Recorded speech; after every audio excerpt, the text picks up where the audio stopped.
The Rider by the author Tim Crabbe is about a cycling race where we follow the perspective of Tim himself. This book is often called a cycling classic and a must-read for every cyclist because of its accurate capturing of a rider's mind during a race and the pleasure, suffering, and insanity that bike races consist of. Although this is not something I can relate to, I enjoyed the book. Tim participates in a 140-kilometer bike race called Tour de Mont Aiguille in southern France. He races against some of his old-time rivals as well as training buddies.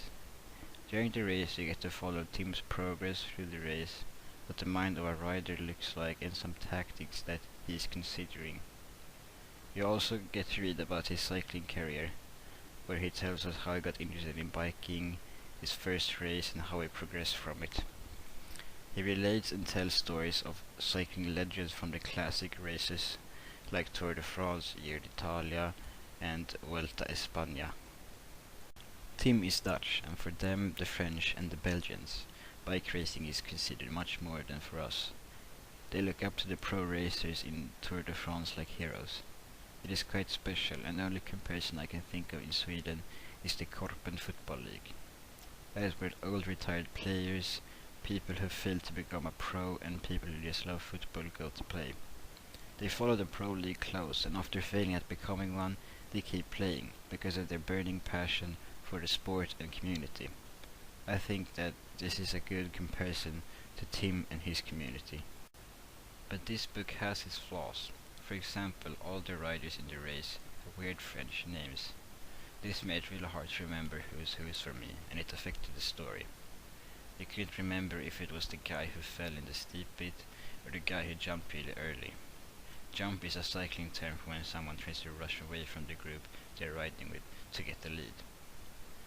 Another example of the book's flaws is the structure of the text. There are no chapters in the books, so there are no breaks. The book also constantly jumps between past races in Tim's career and the current race. This can all be very confusing. All of the historical cycling stories and cyclists that Tim writes about can't I relate to, and I think that made the reading experience worse for me. Although these flaws, I enjoyed the book. The best about it was the story. It was action-packed with good timed jumps into the past of Tim Crabbe. The way it was written was also really good. He doesn't waste a word with anything.